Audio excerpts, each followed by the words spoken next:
So welcome everyone. Um,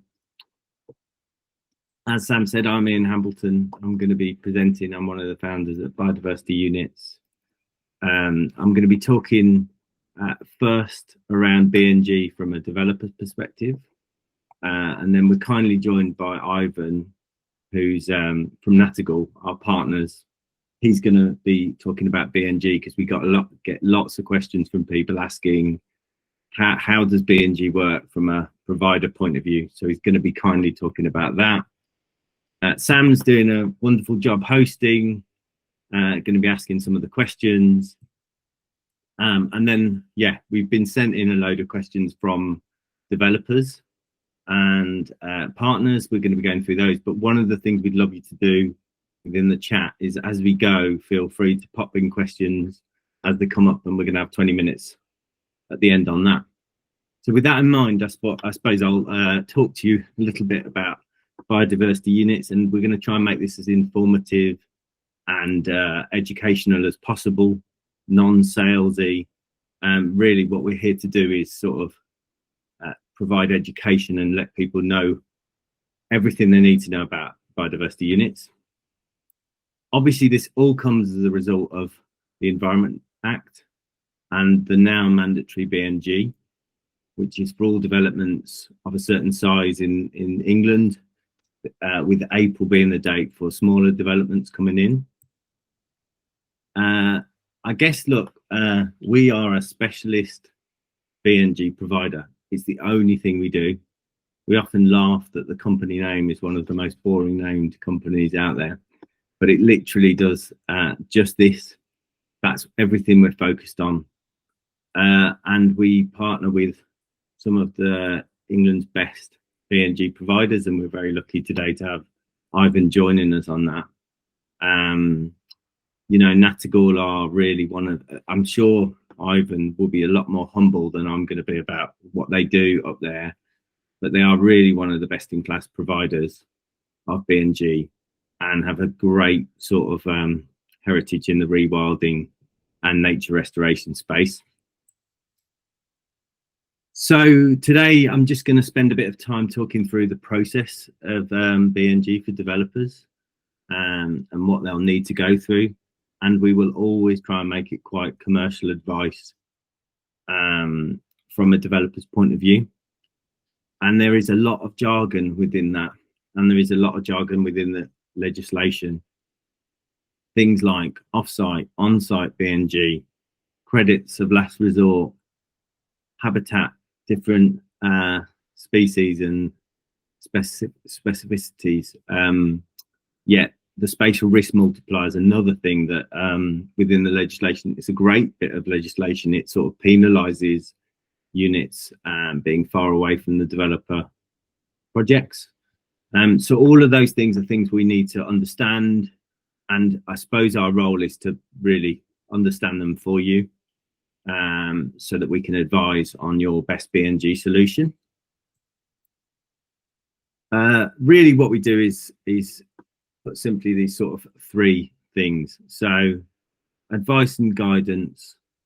You know, we obviously make money when we sell units to you, but the belief from us is that if we can be on hand throughout the process to advise and give you our knowledge of what you should be doing with your BNG solution, eventually you'll be coming to us and using us. So myself and Sam are prepared to, you know, answer any questions you've got, any of the things right through from the start of looking at your project right through to securing the BNG. One of the things that we're finding is the market is very, very early. And as you know, Ivan will probably tell you in his section, there are very few unit providers that are right up in the process, having their Section 106 paperwork and accreditations in place. And so we're trying to work with partners that are, you know, really know what they're doing, so there's no hiccups in planning, etc. And another thing we do is occasionally there'll be units that aren't available with Nattergal, and so we can help look at different sort of habitat species or locations that are in a particular area. So I'm going to try and spend some time talking through the B&G process now from a sort of developer point of view. And that really does start, and we're seeing that that's starting really early. So even from the point of acquiring the land. So we often have developers come to us now talking to us about land that they're considering buying. And B&G really does need to start becoming part of that budgeting process. There's a lot of speculation for developers about where the margin of B&G is going to come from. And quite probably that's going to have to come from land negotiations in the early phase. Because it's unlikely that that's just going to change the price that you can sell on. You know, in most schemes, B&G will be a very small factor, but it is advisable, we think now, to include an ecologist site review as part of that early phase of work, looking at land, because you may need to factor in B&G. And we've seen from some developers, they've not been able to do that with this flip over into mandatory. And they're starting to realise the problems that has. The second thing that needs to happen once you've had a habitat baseline from your ecologist is you've really got to make a decision on whether to deliver the B&G on site. And when we say B&G, we're talking about in the main a 10% biodiversity net gain.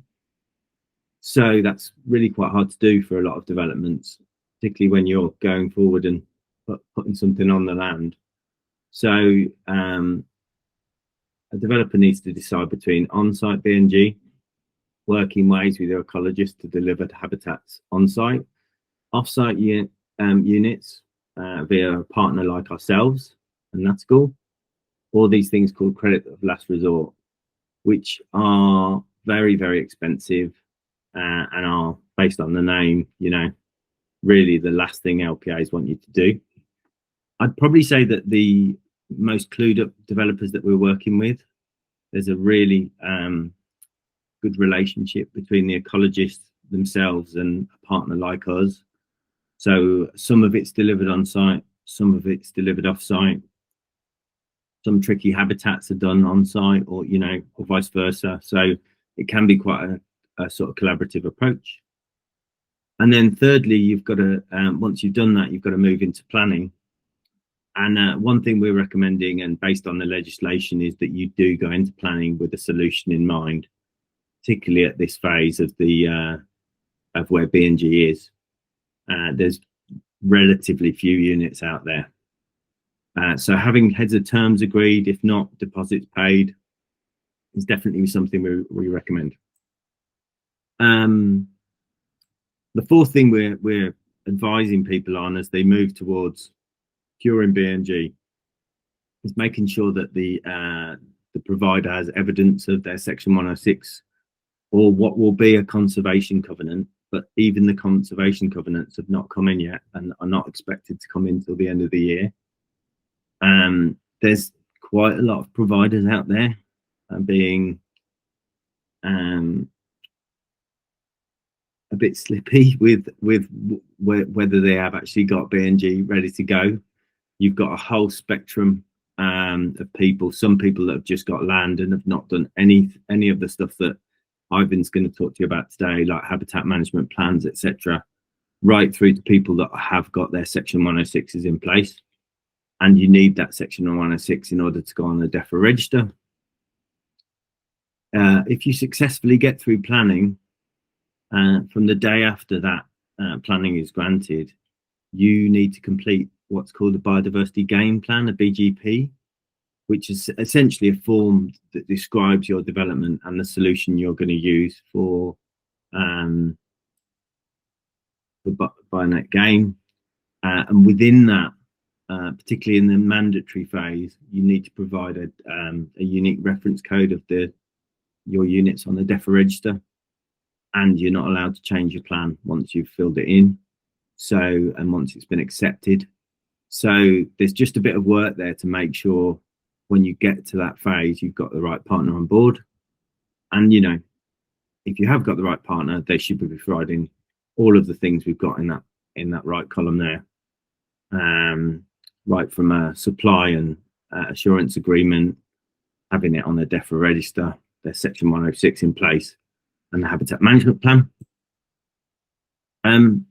Just before I finish my section, I thought I'd just touch on what myself and Sam come across. Talk to lots of providers and talk to lots of developers all the time, and we're seeing what's happening with the market. So obviously it's quite difficult being the oracle, future gazing on what we think will happen, but really the market's going to be affected by two things: quantity of supply and the nature of development. So at the moment, the commercial property market is not in its highest pomp, whereas but there is a very small amount of units there. So in the very early phase, and we're describing that as the next 6 months, we think there's going to be quite a lot of price volatility and a scarcity of units. So we would recommend that people are trying to secure and lock in their units early with a deposit, if that provider will do that. As we move later into the year, we think that, you know, we're still classifying it as the early stage. The prices may go down somewhat from what will be quite highs in the first 6 months, and it should like sort of settle down a bit. And then, you know, in the semi-mature phase, which is probably like 18 months from now, you will see a fluctuation of price, we'd imagine, based on the number of units in market, but also the state of development in England. Here's a bunch of reasons. I'm not going to try and go through these today, but like the reasons that you want to work with someone like us or someone else in the sector that can provide all this. They should be giving you all this different stuff. But there you go, Sam. Hopefully that's a little bit of a walkthrough. I haven't taken too long on BNG.